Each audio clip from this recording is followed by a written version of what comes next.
میرے رسول کریم سید عالم صلی اللہ علیہ وسلم نے فرمایا کہ انسان اپنے دوست کے دین پر ہوتا ہے، لہذا تم دیکھو تمہاری دوستی کس کے ساتھ ہے۔ وہ اپنے دوست کے مذہب پر ہوتا ہے، نظریے پر ہوتا ہے، اس کے افکار خیالات وہی ہوتے ہیں جو اس کے دوستوں کے ہوتے ہیں۔ وہ پہچانا جاتا ہے اپنے دوستوں سے۔ اس کو اگر تم نے تلاش کرنا ہو تو پھر تمہیں ملے گا وہ ان لوگوں کے نظریات کے اندر کہ جن لوگوں کے ساتھ وہ اٹھتا بیٹھتا ہے۔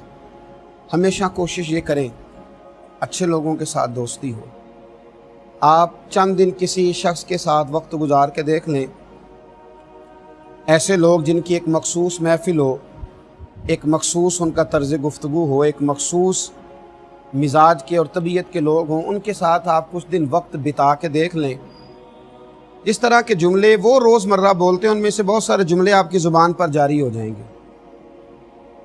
نہ چاہتے ہوئے بھی بہت ساری باتیں ایسی ہوں گی جو آپ کی زبان پر جاری ہوں گی اور آپ محسوس کریں گے کہ مجھے ان کی صحبت کا نہ چاہتے ہوئے بھی، انجانے میں بھی اثر ہو رہا ہے اور میں آہستہ آہستہ ان کی صحبت کا شکار ہو رہا ہوں۔ میرے رسول کریم سید عالم صلی اللہ تعالیٰ علیہ وسلم نے جو فرمایا نا کہ انسان اپنے دوست کے مذہب پر ہوتا ہے، آپ محسوس کریں گے کہ آپ کے خیالات، آپ کے تصورات، آپ کے نظریات وہی ہیں۔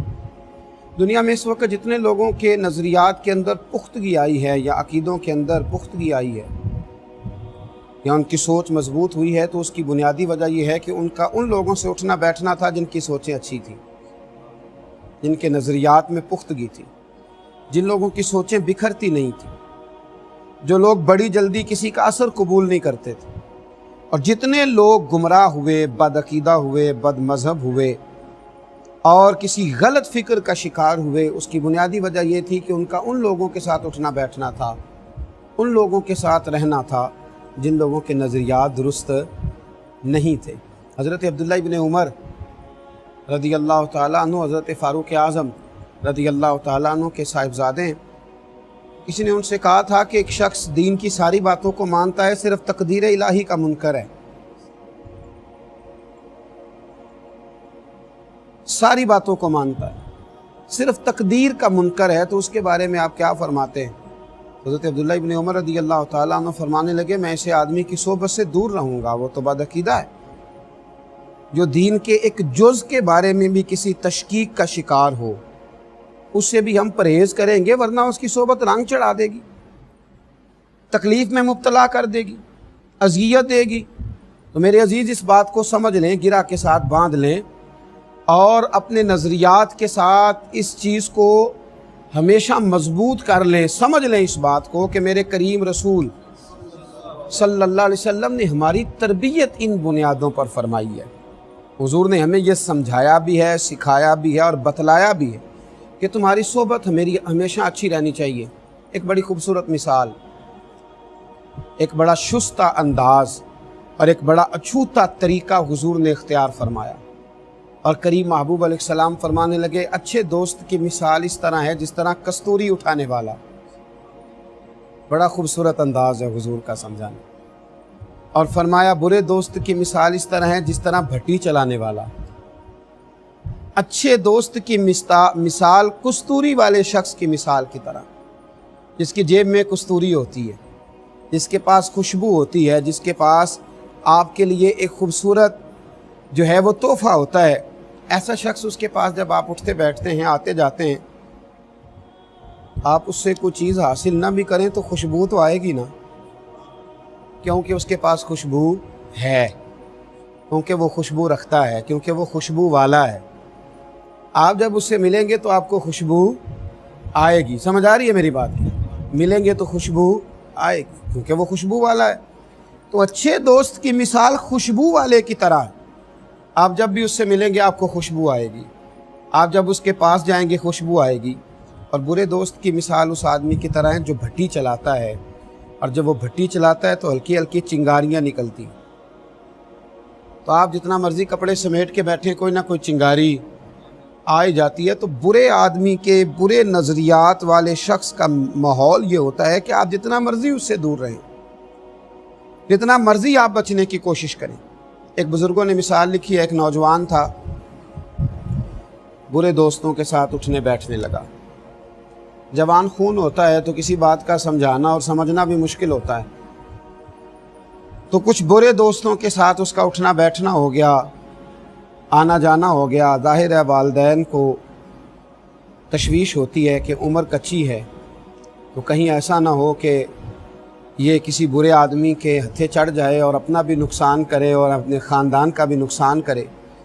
تو والدین تھوڑی تکلیف میں آئے، تھوڑی اذیت میں آئے، تھوڑی پریشانی میں آئے، اور آزمائش میں آنے کے بعد ماں باپ نے اسے سمجھانے کی کوشش کی۔ والد تھے، والد نے جس حد تک ہو سکا اس بچے کو الفاظ کے ساتھ، مثالوں کے ساتھ قائل کیا، لیکن بچہ تھا، وقتی طور پر اس کی سمجھ میں بہت ساری باتیں نہ آئیں۔ تو والد نے ایک مثال دینا چاہی۔ جب باپ نے کہا کہ برے دوستوں کے پاس نہ بیٹھو، تو وہ کہنے لگا کہ ابا وہ برے ہیں، میں تھوڑی برا ہوں، وہی برے ہیں نا، میں تو ٹھیک ہوں، آپ مجھے کیوں منع کرتے ہیں؟ والد گرامی نے پھر اس کو پریکٹیکل کرانا چاہا۔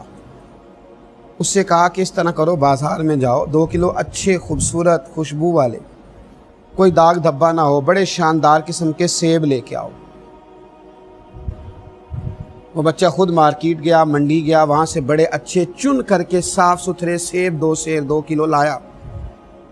پھر والد گرامی نے کہا کہ اب دوبارہ جاؤ، گلے سڑے برے دھبوں والے بھی 2 کلو لاؤ۔ جب وہ 2 کلو وہ والے بھی لے آیا تو اب والد نے ایک ہی ٹوکری میں دونوں کو ڈال دیا اور رات ان کو رکھ دیا ایک جگہ پہ۔ صبح والد نے کہا کہ دونوں کو اٹھا کے لاؤ۔ جب ٹوکری اٹھا کے لائی گئی تو والد گرامی نے کہا بیٹے ذرا اب دیکھ کر کے بتاؤ ماحول کیا ہے۔ تو جب دیکھا تو جو بڑے اچھے سیب تھے نا، وہ بھی گل سڑ چکے تھے، ان کی بدبو یہاں بھی پیدا ہو گئی تھی، ان کی غلاظت یہاں تک آ گئی تھی، ان کی جو تعفن تھا وہ پھیل گیا تھا۔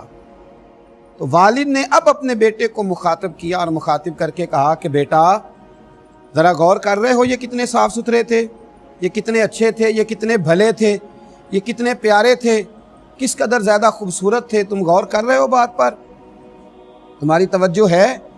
تو کہا کہ ہاں ابا جی، اب میری سمجھ میں بات آ گئی ہے، واقعی آپ نے درست فرمایا کہ بے شک اگر میں بھی ان برے اور تعفن والے دوستوں کی صحبت میں رہوں گا تو میرا بھی حشر یہی کر دیں گے، میرا بھی حال یہی ہو جائے گا۔